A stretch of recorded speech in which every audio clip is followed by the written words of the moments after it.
Anies dari dulu tidak bisa dipegang ucapannya. Surya Paloh juga mulai mirip kan? Anies pintar ngeles, Surya Paloh pun mulai pintar ngeles. Seolah satu frekuensi, cocok dan selaras. Aneh tapi nyata. Gaya frontal seperti ini adalah bukti kuat kalau Nasdem sudah terlalu ngebet untuk berkuasa.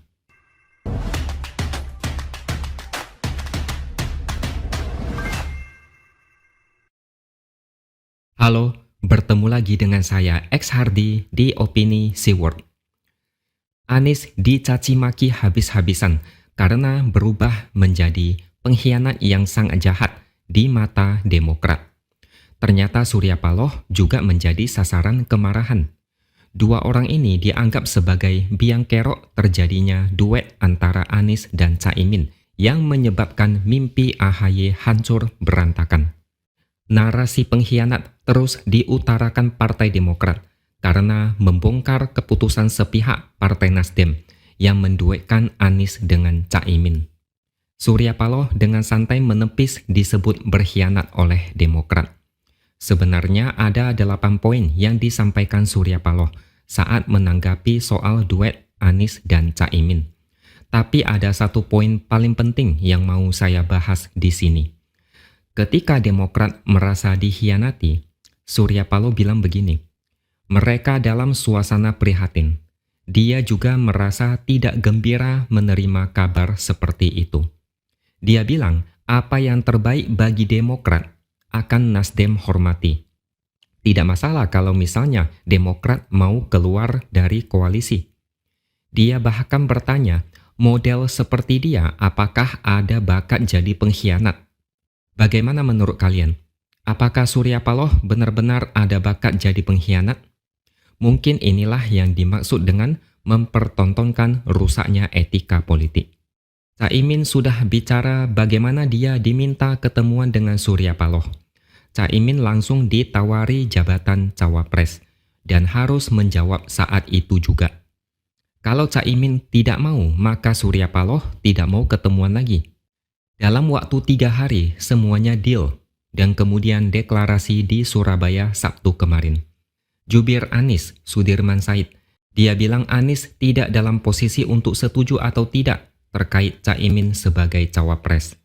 Anies sudah selesaikan kewajiban menentukan cawapres sendiri. Tapi hasil akhir setuju atau tidak tetap di tangan partai-partai koalisi. Tapi yang saya lihat ini memang cuma keputusan Nasdem sepihak. Kalau tidak, Demokrat tidak akan keluar dari koalisi.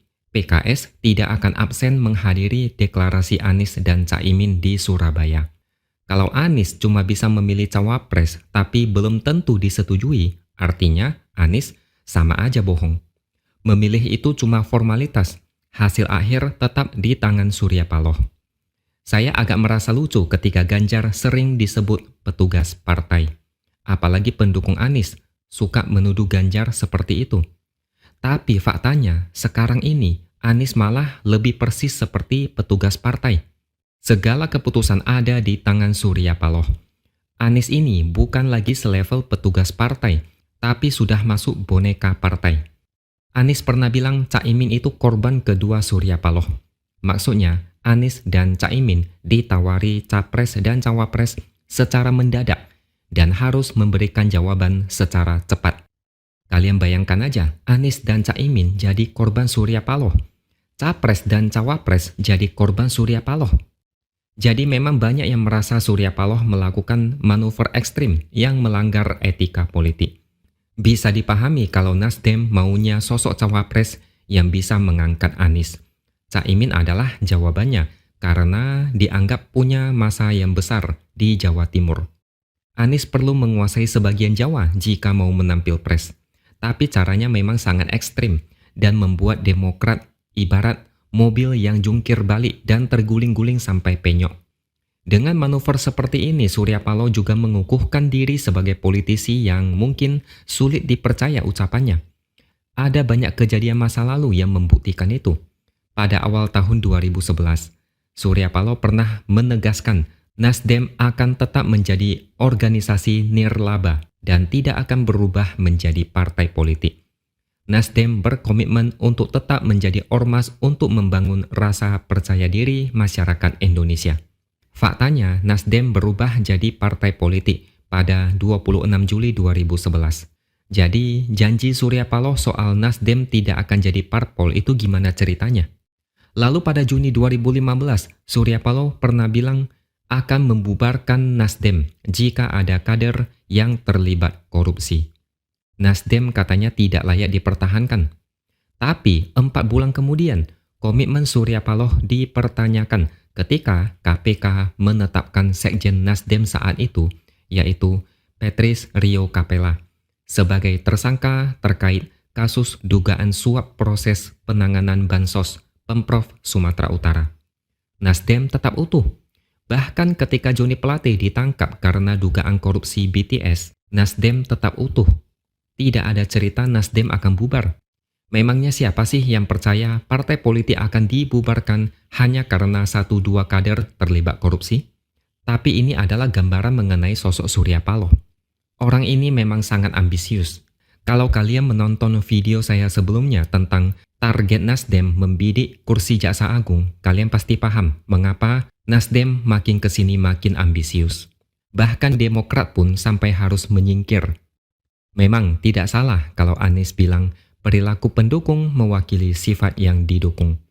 Dalam arti lain, orang-orang yang bergabung dalam satu kelompok yang sama pasti punya kesamaan sifat dan perilaku.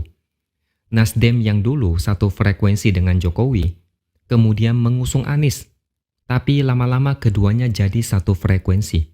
Anies dari dulu tidak bisa dipegang ucapannya. Surya Paloh juga mulai mirip kan? Anies pintar ngeles, Surya Paloh pun mulai pintar ngeles. Seolah satu frekuensi, cocok dan selaras. Aneh tapi nyata. Gaya frontal seperti ini adalah bukti kuat kalau Nasdem sudah terlalu ngebet untuk berkuasa. Sekilas mungkin Nasdem merasa ini adalah kemenangan besar. Tapi menurut saya ini adalah awal dari kekalahan besar. Nasdem tidak bisa dipercaya. Surya Paloh dianggap tidak bisa dipercaya. Apalagi Anies. Yeni Wahid pernah sindir Caimin. Gus Dur aja ditinggal, apalagi rakyat. Selain itu, NU juga sudah menegaskan tidak ada capres dan cawapres atas nama NU. Siapapun yang bawa-bawa nama NU itu atas nama pribadi. Sebenarnya ini adalah bom waktu yang tinggal menunggu waktu untuk meledak. Ambisi yang terlalu tinggi membuat perilaku seseorang jadi kelihatan topeng aslinya. Orang-orang tidak bodoh. Bahas cawapres aja sampai ribut parah dan banyak drama pengkhianatan. Gimana nanti perebutan kursi menteri dan jabatan lain? Malah mungkin bisa baku hantam, betul tidak? Oke, sekian dulu opini dari saya.